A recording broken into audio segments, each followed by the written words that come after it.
Hello, reading room. I am here. I almost wasn't going to come on. Too personal. But I went and flipped up a few pages and I'm like, okay, I got this.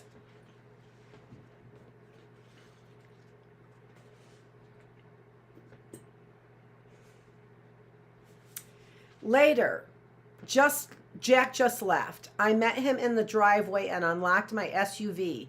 He climbed in and found his wallet wedged down by the seat belt in the passenger seat. When he got out, he looked up at my house. Jack, so this is where you sleep? Me, not so far tonight. Jack, I want to see. Me sleep? That too.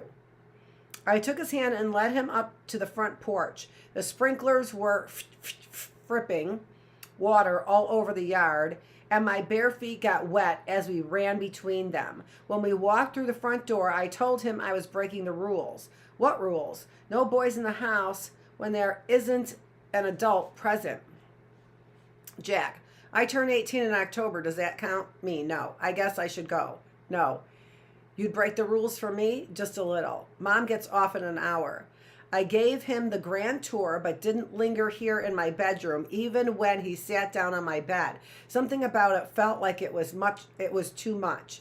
We went back downstairs to the kitchen. I got him a Coke and a Diet Coke for myself, and we carried them into the living room and sat down on the sectional.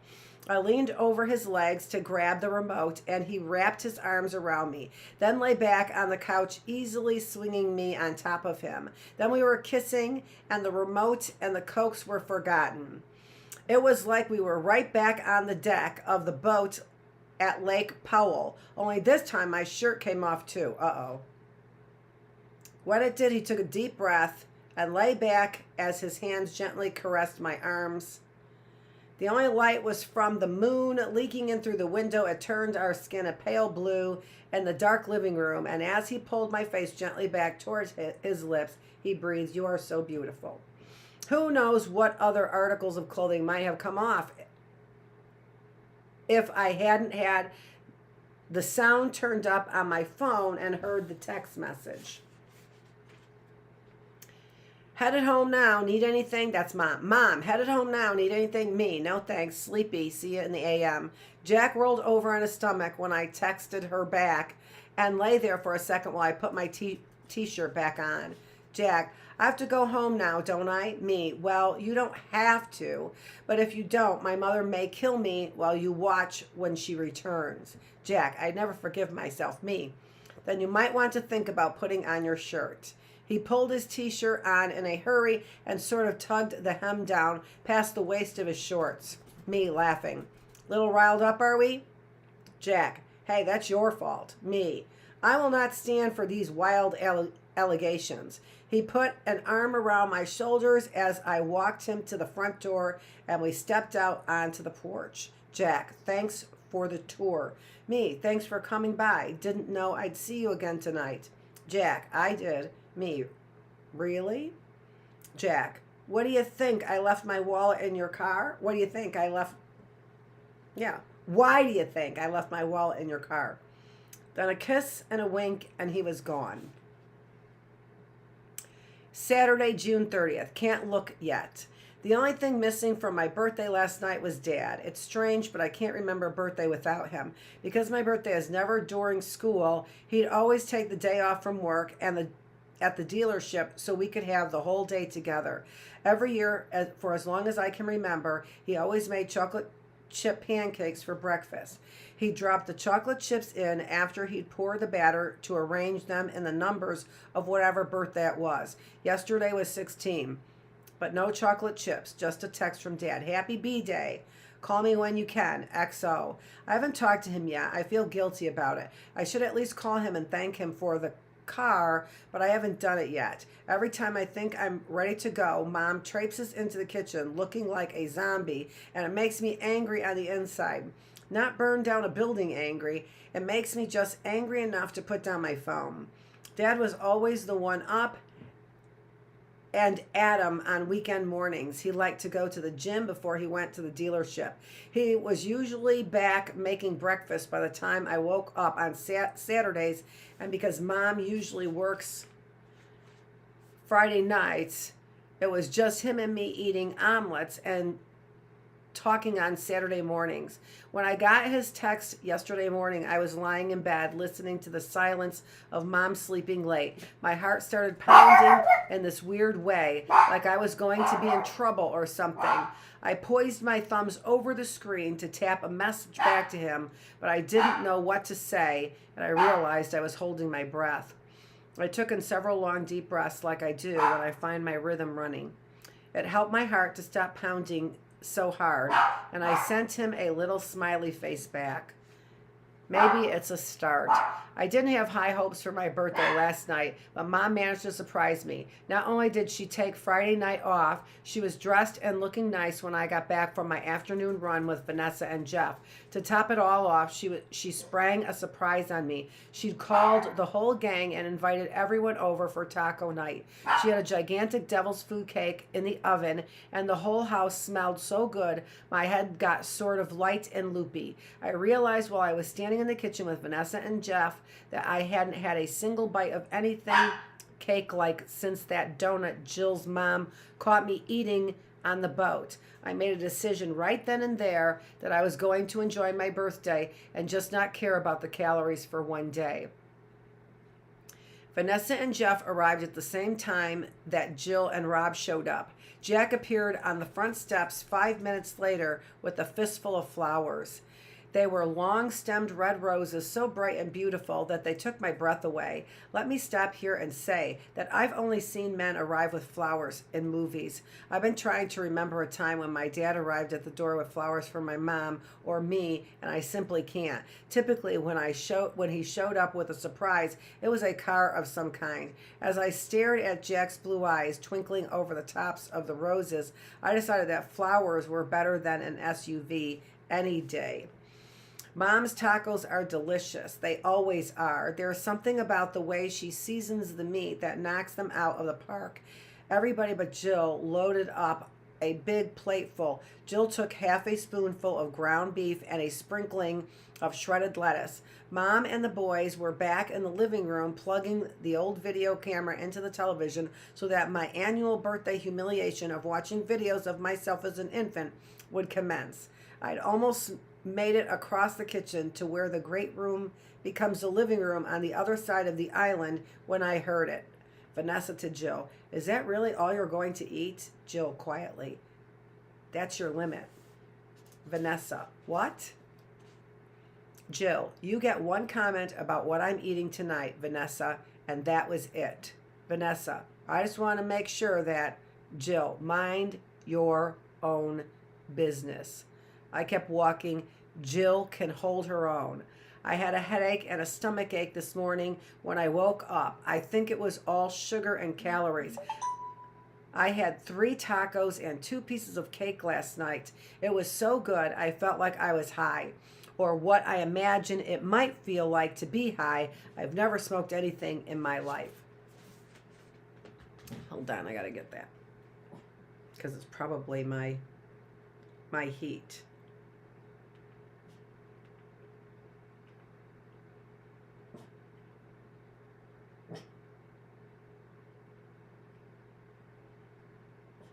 No.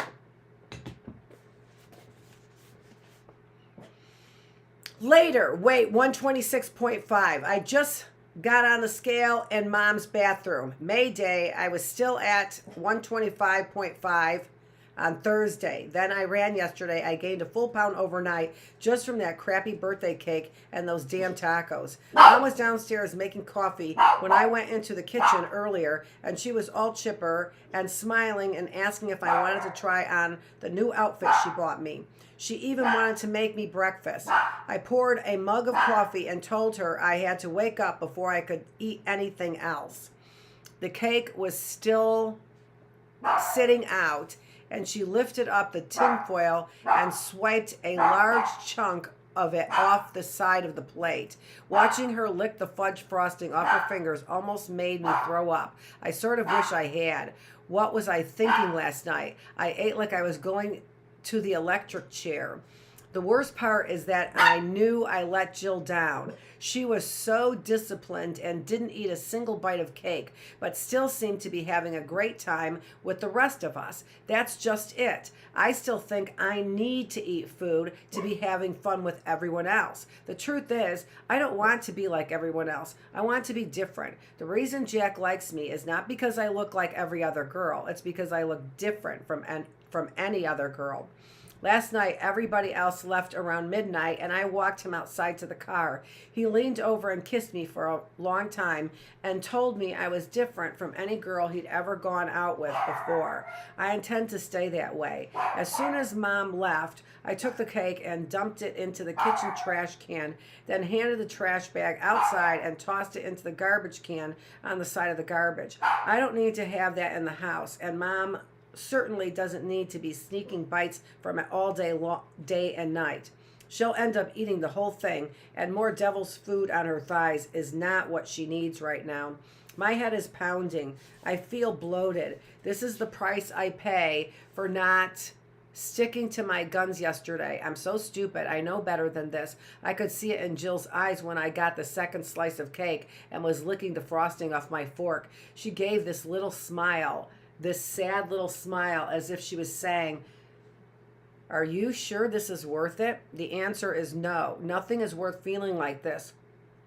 There are far better feelings in the world. Jack's eyes on me as I cross the room, his hands on my body as I slide off his shirt, his lips on mine, breathing me in, breathing Vanessa by a full minute on a 5-mile run. Run. That's what I need to do right this minute. Run. Sunday, July 1st, 1:26. I feel so much better tonight. I ran 7 miles yesterday, and Jill texted me while I was out. I called her after my run and started crying on the phone about how I messed everything up and lost control, and told her I was sorry for letting her down. I don't know how she does it, but Jill is one of the most completely calm people I know, especially when someone else is having a breakdown. She's in control all the time. Jill, it's not a problem. You didn't let me down. Me, I just don't want to end up fat and unhappy like my mom. Not a chance. How do you know? Because you called me crying about eating your own birthday cake. Me, I threw the rest in the trash and ran 7 miles just now. Jill laughing. See, take a deep breath and meet me at the park. So I did. Jill showed me this aerobic workout she does that you can do anywhere. It's just isometric exercises mainly that give you some resistance training using your own body weight while getting your heart rate up. It kicked my butt. She explained that if you do it correctly, it burns 300 calories in 25 minutes. Anytime she feels like she's overdone it food-wise, she does this in her room or jogs down to the park and does it outside here in the grass. Afterward, we went back to her place and lay by the pool for a while. Jack and his dad came home from the bike ride while we were out. I heard a low whistle, and when I turned around, Jack was standing there in these spandex bike shorts and his cycling shoes. He kicked off the shoes and pulled off the helmet and his jersey, flinging sweat all over the place, then did a cannonball off the slide of the pool and got us completely soaked. Jill calmly blinked the water out of her eyes and blotted her face with a heavy sigh while I shrieked, "Jill, your boyfriend is so charming." Me, and the only guy I've ever seen who looks sexy in bike shorts. Jill, I'm going to pretend you didn't say that. Tuesday, July 3rd, weight 125. If Vanessa asks me if I'm okay one more time, I'm going to implode. See, she just left, and all she could talk about was making sure that I'm getting enough calories so I don't lose any more weight, because if I do, Coach is going to start to notice. The thing is, I've only lost 8 pounds since we started keeping track. That's not too much. It's perfect. When I look in the mirror, I don't see baby fat covered in acne anymore. I see a face that looks more grown up, pretty even. I think Jack is convinced of that. I wonder if I'm really pretty. I feel like I finally mastered how to stay in shape and look the way I want to. After suffering through mom convincing me to cut my hair off in 7th grade, huge mistake, and then zits on my forehead and nose like fireworks until she finally took me to the dermatologist in 9th grade. It's like I've come to a place where I'm not at war with my body anymore. It's like I've taken control of the way I look. My phone just rang again. It's Dad again. Every time I see his name flash up on the screen, it makes my stomach hurt. He keeps leaving messages about coming to watch fireworks with him on July 4th. Mom has to work that night, so I guess I could, but I don't really want to see him yet. I don't know what to say. I know I have to talk to him at some point. I can't just ignore him forever.